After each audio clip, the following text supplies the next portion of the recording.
Coba dites ya, masuk gak Facebooknya nih. Halo, coba tes kasih komentar biar saya lihat dulu. Siapa tahu Facebook nggak bisa.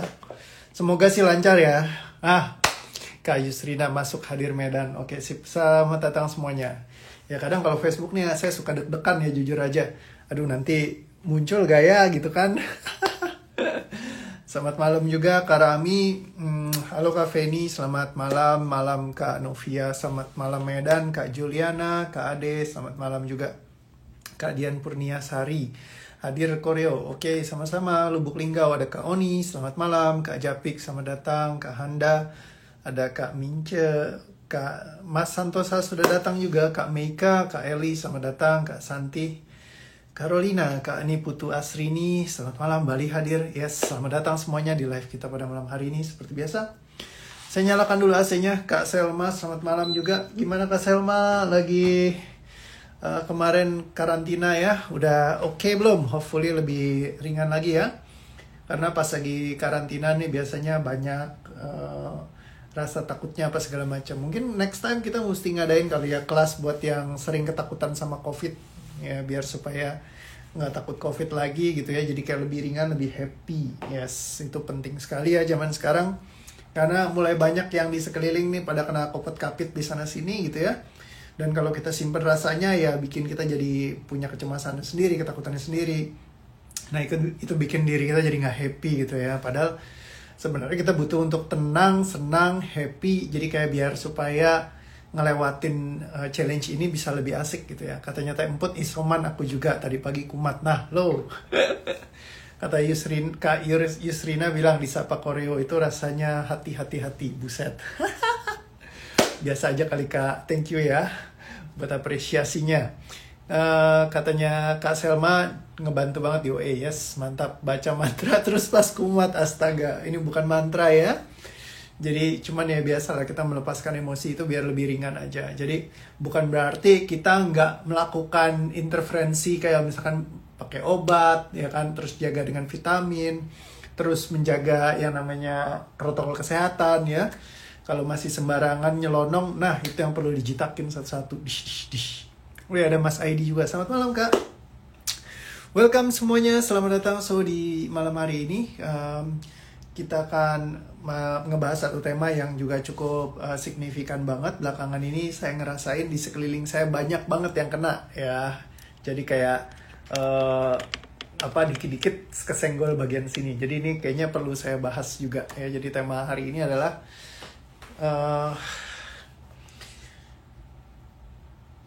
ada seorang sahabat saya, nih saya ceritain ya kisahnya ya.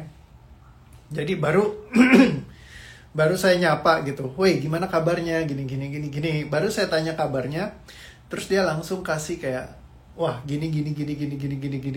Terus dia udah mulai kayak mendebak-nebak, oh ini saya jadi susah ya ngedeskripsikannya gimana ya. Kayak, ini kenapa bro nyari saya, kata dia, ada apa nih, saya jadi bingung, kata dia gitu.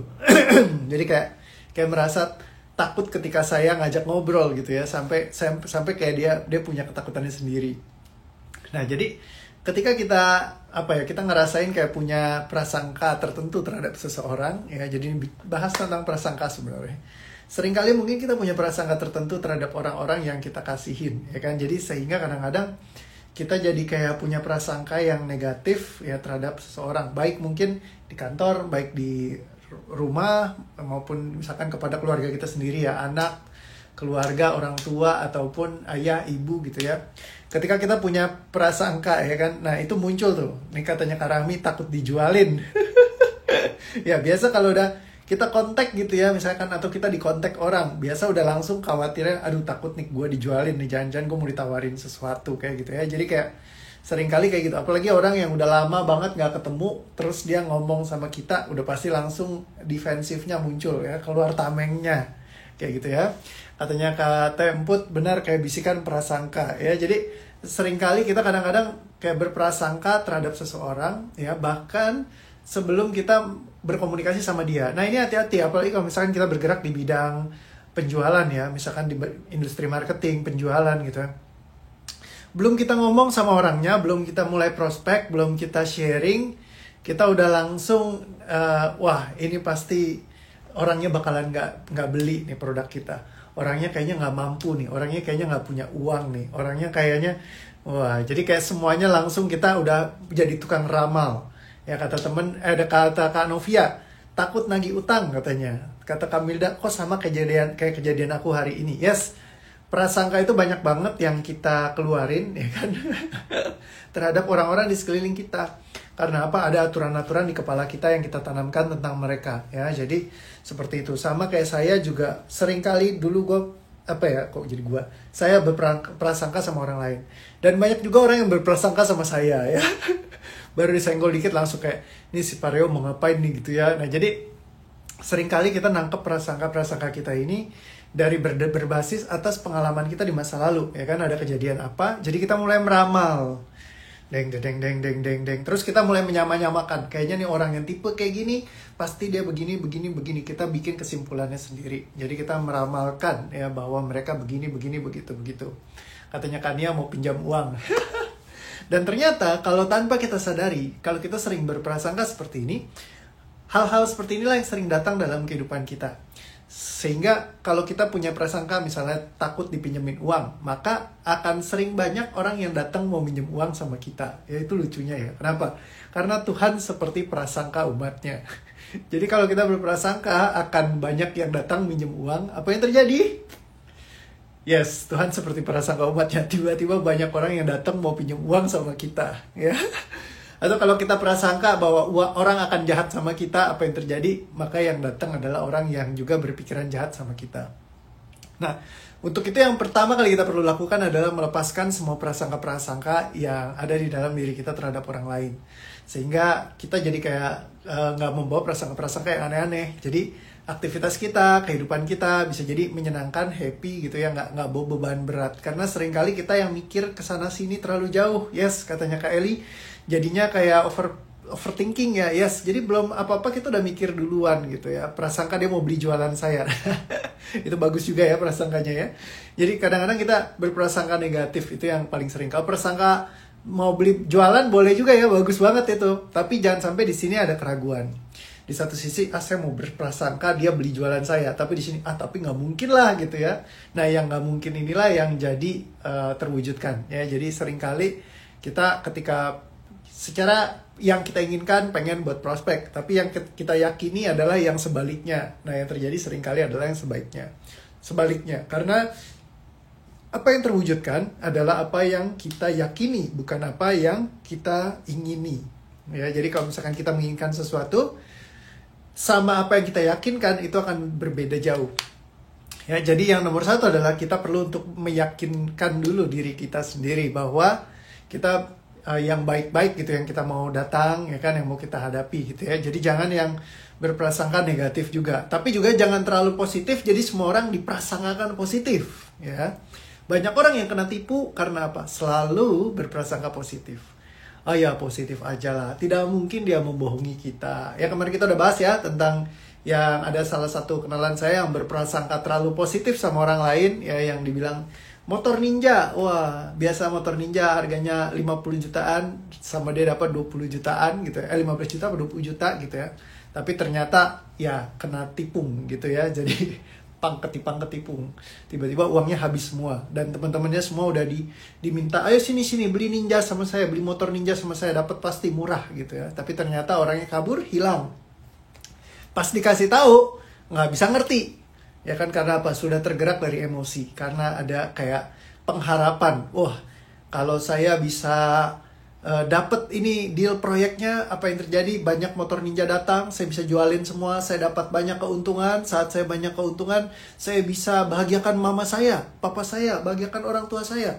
Saking inginnya, saking mencintai keluarganya, ya akhirnya apa aja ditabrak tanpa dia mikir lagi secara jelas. Jadi kembali lagi, seringkali ketika kita berprasangka sesuatu terlalu berlebihan, ya jadi kita jadi nggak bisa melihat lagi mana yang nyata, mana yang kita perlu pikirkan gitu ya, benar-benar. Karena berprasangka positif terlalu banyak itu juga masalah. Ya jadi boleh paling benar itu memang kita punya prasangka kan dari dua sisi, positif dan negatif. Kita lihatlah di tengah-tengah. Jadi bukan prasangka apa ya, jadi jangan berprasangka lah, itu yang paling benar kali ya. Gunakanlah kesadaran kita, diselaraskan. Betul sekali Pak Dinata.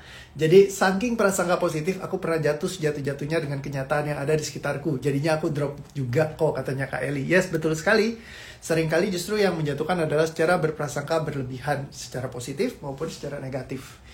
Jadi berprasangka positif boleh gak? Boleh aja. Misalkan ada kayak mau prospecting, ya mau sharing, berprasangkalah positif gitu, bahwa dia memang tertarik dan juga memang interest gitu. Tapi bukan secara berlebihan. Kadang-kadang ketika kita berlebihan, nah itu yang jadi konslet. Balik lagi, ya ini katanya Kak Meli Goyen ya.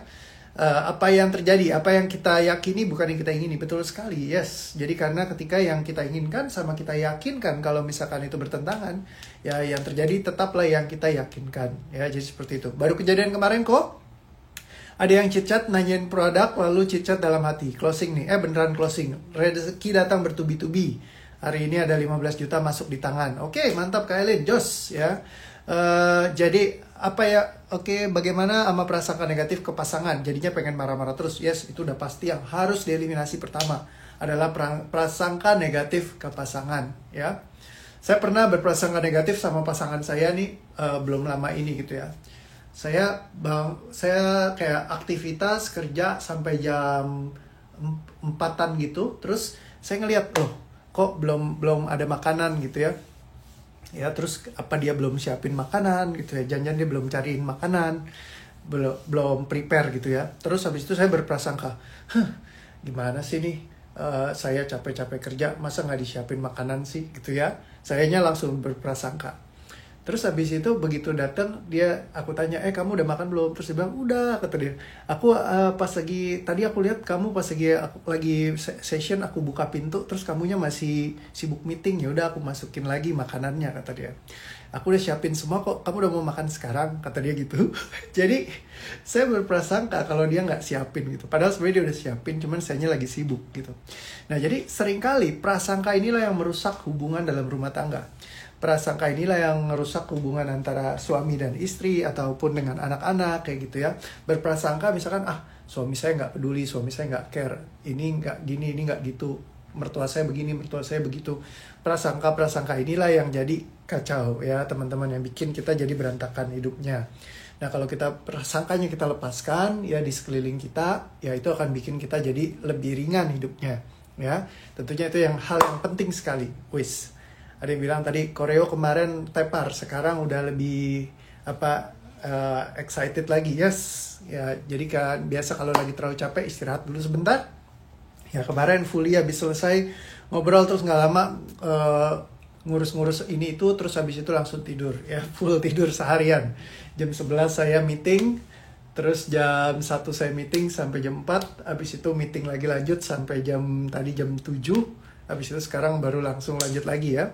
Jadi seru-seruan selalu gitu ya dalam kehidupan. Kadang kita butuh istirahat, break ya. Kalau terlalu capek istirahat, gak ada yang salah dengan itu ya. Jadi teman-teman pastikan untuk kita daripada berprasangka, kita tanya aja langsung, katanya Kak Juli. Yes, benar banget. Jadi langsung kita tanyakan aja daripada kita berasumsi. Betul sekali. Jadi jangan kita terus berprasangka, terutama dengan orang-orang sekeliling kita. Oke ya. Sekarang coba capture semua energi prasangka yang ada, kapanpun Anda memprasangkakan segala sesuatu terhadap pasangan Anda, terutama hal-hal yang negatif terhadap dia. Ya, kapanpun Anda memiliki hal ini, ya perhatikan semua rasanya, energi yang ada dalam diri Anda, sadari semua hal yang menghalangi Anda melepaskannya. Coba nih ya, sekarang pakai cara baru. Nih, tadi aku baru eksperimen, kayaknya aku rasakan cukup efektif ya. Untuk banyak yang nanya, bagaimana sih kok caranya ngerasain apa yang mendasari rasa ini? Jadi ini caranya, coba perhatikan. Yang pertama, coba dirasain dulu rasanya, ikutin saya ya. Rasakan semua prasangka yang Anda sangkakan kepada pasangan Anda misalnya. Ambil energinya, capture, Anda rasakan di dalam tubuh fisik Anda. Pejamkan mata Anda sejenak. Lalu, mata Anda coba Anda seperti ngeliat ke atas. Nah, ngeliat ke atas ini kayak ngeliat dari satu sisi yang berbeda apa yang mendasari rasa ini. Jadi Anda kayak disconnect sama rasa yang dibawa di dalam tubuh. Kayak apa yang mendasari rasa ini. Perhatikan semua rasa yang kedua ini. Sadari, terima, ambil pesannya, ikhlaskan, lepaskan, cabut, batalkan, tidak katakan, lepaskan, musnahkan. Tarik nafas pelan. Tahan. Dan lepaskan. Oke. Lalu semua rasa yang tersisa dalam tubuh fisik Anda, perhatikan semuanya, prasangka apapun yang Anda berikan terkait dengan pasangan Anda. Sadari, terima, ambil pesannya, ikhlaskan, lepaskan. Tarik nafas pelan. Tahan. Dan lepaskan.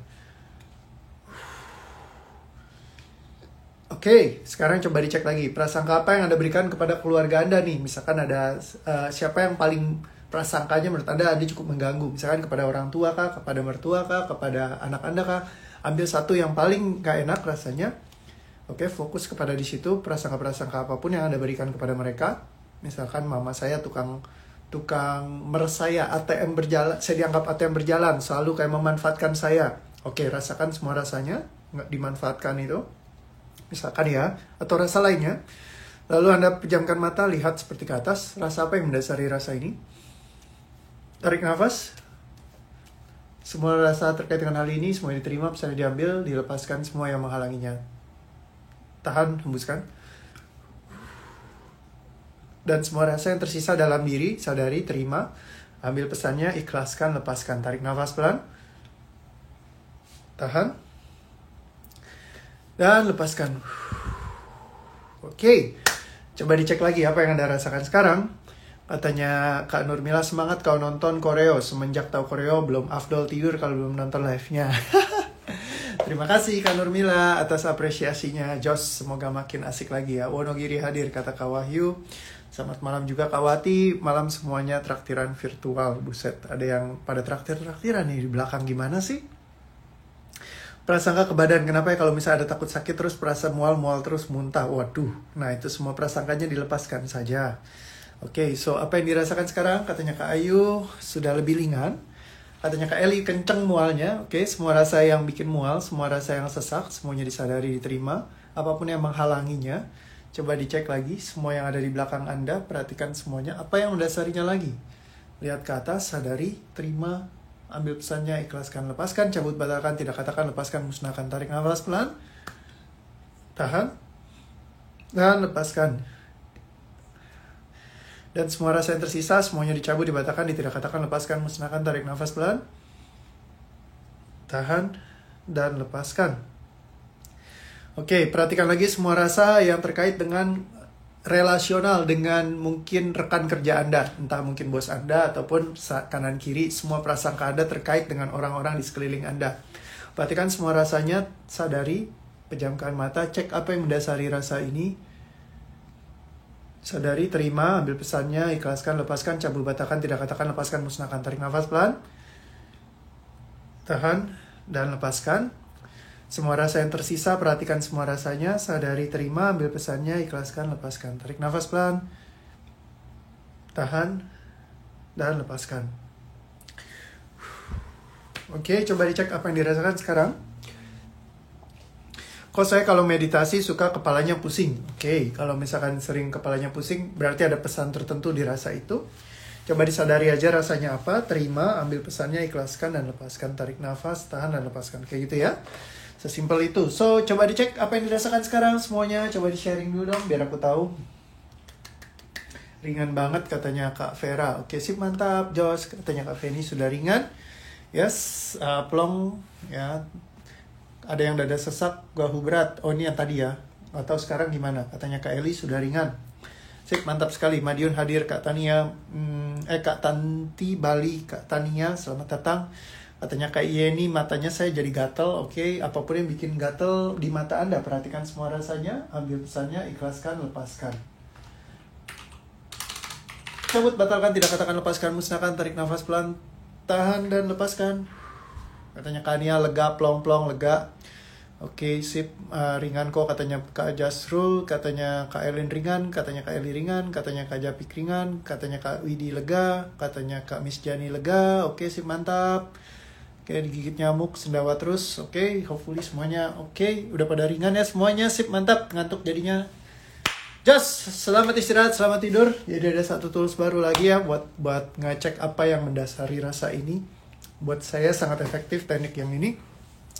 Simple banget tapi sangat-sangat kayak menseparasi antara rasa di tubuh fisik dengan apa yang mendasarinya gitu ya. Habis itu dilepaskan. Setelah dilepaskan, rasa yang dalam tubuh dilepaskan juga. Jadi langsung cepet ya. Simple dan efektif. Oke, sip. Thank you semuanya. Selamat istirahat. Sampai ketemu lagi besok ya. Jadi kalau misalkan Anda melepaskan emosi pakai cara yang ini, Pak, akan lebih efektif. Sip. See you again semuanya. Bye-bye. Love you all. Sampai ketemu lagi besok. Terima kasih. Bye-bye.